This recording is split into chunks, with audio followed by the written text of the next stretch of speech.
Hello everybody and welcome. My name is James Dearsley. I'm the founder of the Digital Marketing Bureau, but I'm also a technology consultant in the real estate industry looking at innovation, marketing and technology. That's the main aim of this because ultimately we are what has been termed a global multi-million pound cottage industry. We don't understand where the future is going to be. And so look, I read an article just recently in Inman, I don't know if that's right, on Inman, from these guys, Melissa at Spacio, which I think is a really interesting concept. And I wanted to bring Melissa on here just to sort of talk it all through. And I tell you what, why don't we do this?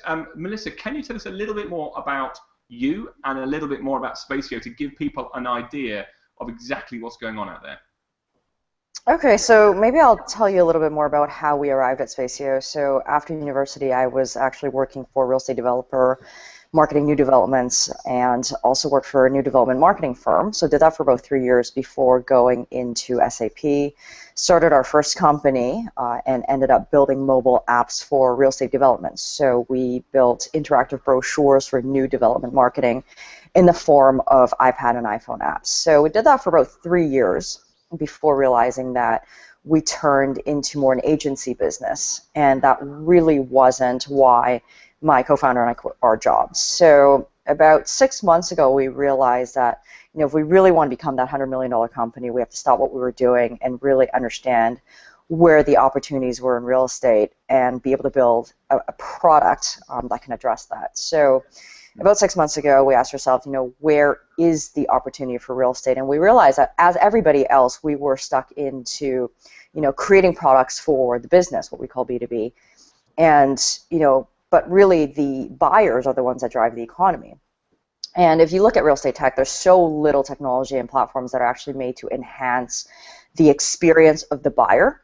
And that's kind of where we saw the opportunity. So we realized that if we really wanted a business, we would have to create value for buyers from day one, and then eventually build a business on top. So we asked ourselves, okay, well, what is one fundamental problem that all buyers have in major real estate hubs in the world? And it's not, just New York or London, but it's India, it's Dubai, it's Hong Kong, it's Singapore.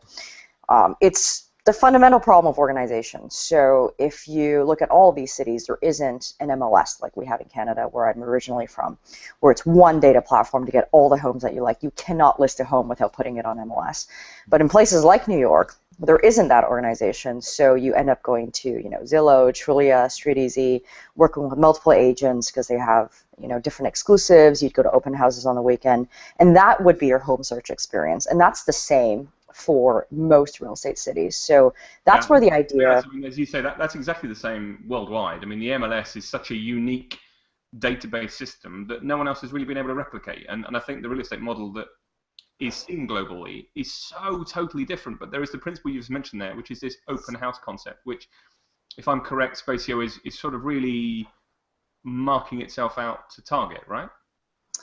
Yeah, because what we wanted to solve was that fundamental problem of just fragmentation, right? Like you're looking at all these homes, whether it's online or offline, and there isn't one place where you can store all that information in a meaningful way. So we wanted Spacio to be the world's best real estate organizer, but really understanding that home search starts online, but it almost always ends offline. You have to go to the property to be able to make that decision, and that's where decisions are made. You have to get a look and feel for the home that you're going to buy. So we know that if we wanted to be the best real estate organizer, we don't just capture the online search experience, we have to capture the offline search experience, which nobody really is doing. So when you look at our tool, when you look at our app, online it's very simple. You've got a widget, you've got a Chrome extension, very similar to Pinterest or House or Pocket. While you're doing that, I'm going to screen share the website for Spacio, because there's a very unique bit of technology, which is what really pricked my interest on this, which is where I think you'll explain in a second, Melissa, about the use of iBeacons. Yeah. So, in fact, just before I share the website, which brings it all in, and I must say it's a very, very nicely organized website. It's very, very clean. You probably hope so with a sort of pitch at being organized, I would hope. just give the users here what the concept of an iBeacon is, because for me, that is a really exciting concept, which very, very few people, especially in residential real estate, have utilized. So can you just give us a small insight into that? Yeah, so the use of the iBeacon is really our technology to help buyers capture the offline experience. So once they're, organizing all their homes online, they go to the property, and how do they capture that right now? So right now they go into an open house, they'll get, a printout, what we call a show sheet or a feature sheet. But there's an automatic way of getting that, and that's what the iBeacon is. So the iBeacon it's a little device. It's not meant to be seen. It'd be hidden somewhere in the house, maybe, on a kitchen counter or whatnot. But it's a little wireless transmitter that works on Bluetooth technology. And as soon as it senses the app or your mobile device in its range, it will automatically populate the app with the property details without you having to do anything. And that's what's really special about it. It's very automatic. So this is an actual, proven technology that's been heavily used in retail. So, Walmart, Macy's, HBC Lord Taylor. They use these. They put these beacons all over the store so that when shoppers go in and they walk through these different departments, they have their shopping app just populate, with Hugo Boss deals or Zegna or Louis Vuitton or whatever it might be. Yeah. But it's really hyper location marketing. It grabs the attention of the shopper when they're right there. Not, it's not e-commerce or anything like that. It's fairly unique. So it really is a technology that bridges the offline experience to the online. And nothing is more true than that than in real estate. Because even when you go shopping, you can forego something. You can forego a purchase on the spot, and you can go home and look it up. For real estate, it's unique because most decisions are made on premise.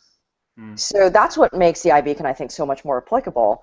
There are companies that have tried to do this. We have looked them up, but it didn't really go anywhere. So I'm not sure, what that is. But it's definitely been taken notice in real estate. But I don't think it's been fully made practical yet. So when we thought about this technology, we thought, well, open houses is an event in Canada and the U.S.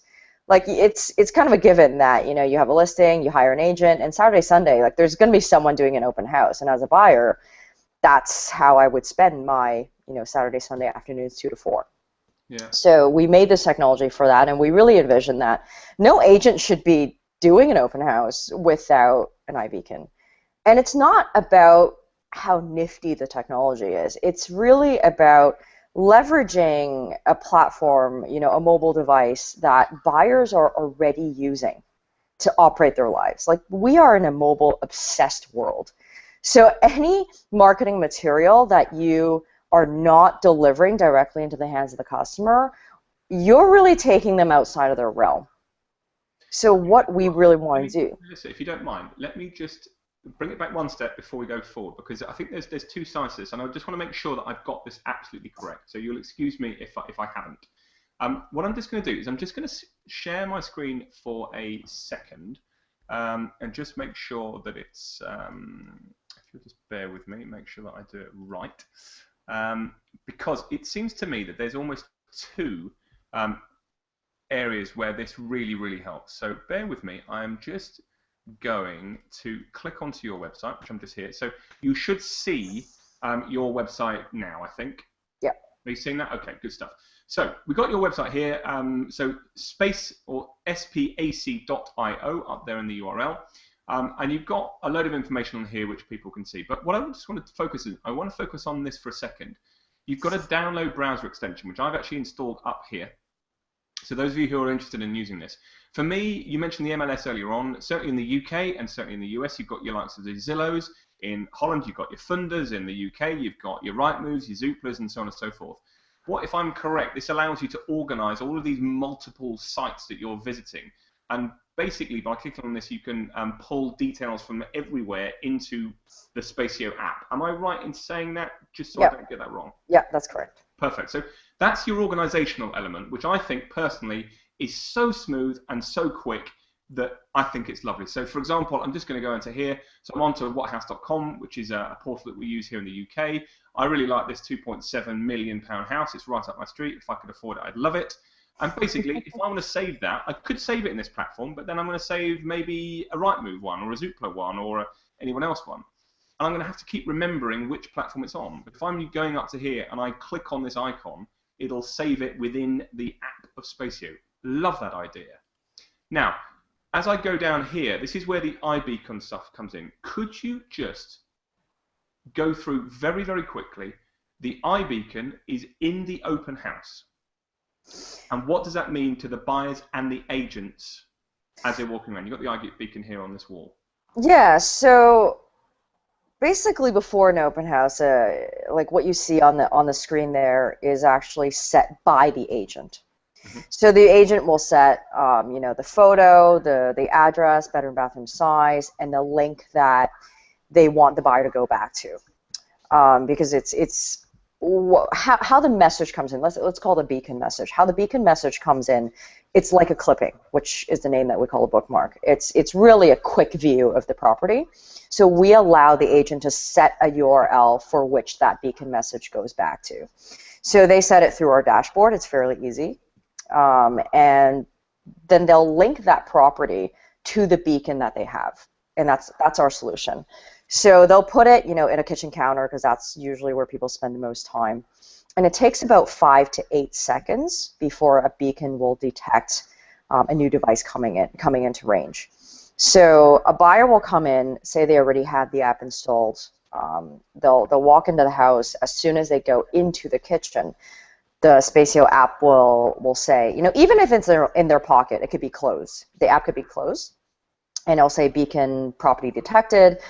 And that beacon message will go into their Spacio inbox, which comes up as a notification. And when they go home, or when they're on site, if they wanted to see if that worked, then they can either add it to their list or they can trash it if they're not interested.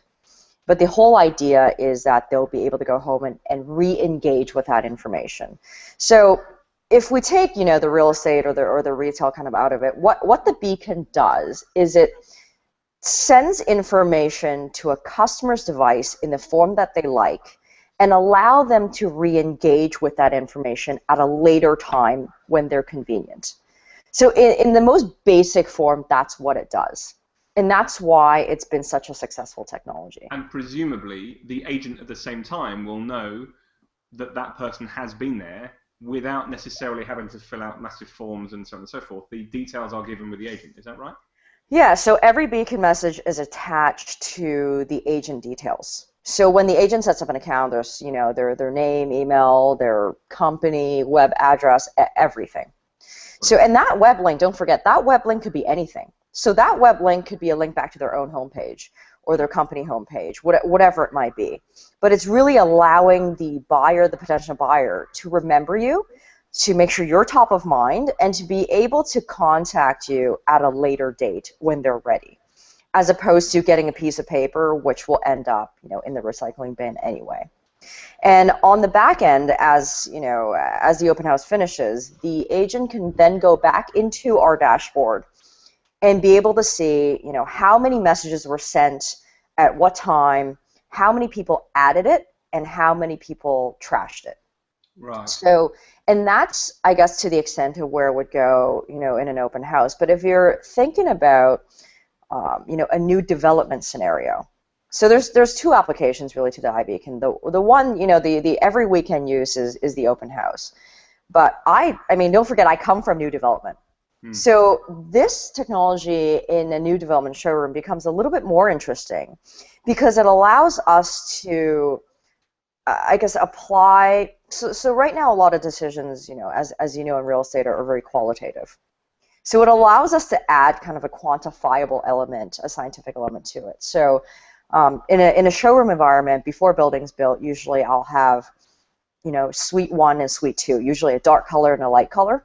Yeah. To show the different fixtures. So I could have a beacon in one, in suite 1 and a beacon in suite 2, and then really be able to understand by, whether more people added suite 1 or suite 2 to be able to determine what was actually more popular than the other, and really understand foot traffic. And that's what hasn't been, that offline data has not been available until today. And that's also why it's been so, this technology has been so successful in retail, is for the first time, retailers are able to understand the offline shopping behavior versus just being able to analyze an e-commerce website. So what the Beacon is also able to do is track, how long was a person, in a room, when did they leave, what day of the week was it most busy, and be able to see that as well. Which is, I mean, that's just, it's like candy for a kid, for the data analysts out there. I mean, I've often described the use of iBeacons, especially in sort of high street shopping and retail shopping experiences. It's almost like having the analytics of the high street. It's like the Google Analytics of the physical world, in the sense of retailers can basically redo their entire window displays based on which window people are looking at. What are they interested in? What are the dwell times of those window displays? Put that into our physical environment in the residential real estate world. Look at which are the more popular rooms, which are the more popular houses. Just a very quick question. What is the range of an iBeacon? So every manufacturer is different. So the range is based on the battery power. And you can adjust the battery power of the beacon. We suggest 10 to 15 meters in an open house because you don't want it too big. But they say that the maximum is 80 meters. I'm a little skeptical about that. Yeah, so I would say it's probably 30 to 35, but that's radial. Yeah, I mean, it's an interesting concept because one of the applications, especially in cities, has been that, especially in very, very busy apartment blocks or streets or wherever where there may be an open house coming up, one of the applications that a lot of people have looked at is say, well, certainly in the UK, for example, the knowledge of what an open house is and what it means is sometimes quite difficult for people to perceive. And so it's still very much hammering out the phone call to try and generate business for people to come to open houses. In this instance, it could be done on almost a push notification side where someone walking down the street within range of a possible open house at that coming weekend will then receive the notification on their phone saying open house this weekend at that property you've just walked past. Or you can just have it at the living room window or whatever it might be, putting it close to a door. I mean, the range does get affected with the materials that are around it. But if you put it at a window or by a door and you've got a sign outside, say you've got a little, Spacio enabled location sticker, which we do have, and people recognize, oh, there's a beacon inside this house, so if I make sure that my Bluetooth is turned on, I'm going to receive something. Yeah. And that's kind of the goal that we want to get to, and that's why we're running these pilot programs, not just in New York, but also in the Netherlands as well through our partner, is to understand, and to educate people how to use it, because a lot of this technology is useful, but in order to make it practical, it's not about having a great product, as you probably know as a marketing company. You have to go through the motions of educating people on how to use it, when to use it, how to communicate it to your customers, and that's kind of where we're at a company, for a company right now. Real estate doesn't have the same foot traffic as Walmart. Like we don't have that kind of use case every day. So we have to go through the channels like Inman and run these, pilot programs and do some PR and get picked up by the local newspaper. And all of that is not for us. It's really to educate the consumer, and the consumer being not just the buyer. Buyers are really savvy. Like, buyers get it. But it's really understanding or helping the business user understand how can this benefit your customer and then in turn drive your business. Yeah, absolutely. Okay, well, look, Melissa, I'm afraid we're running out of time. We've already gone over the allotted time that I always give these, because personally I find it fascinating, the iBeacon world. But look, for any of you out there who are interested in learning more about what Spacio is doing, do just go to their website, spac.io, and you'll find more information. Their app is now downloadable on the iTunes, not quite yet, I don't think, on Google Play, but I doubt that's very far off. So look, to conclude on that, my name is James Dearsley from www.jamesdearsley.co.uk. For more real estate technology information about innovation, marketing, and technology, do check that out. And I hope you'll find that interesting. But my thanks to you, Melissa. Really appreciate your time today. Thank you. Thanks, James. Appreciate you.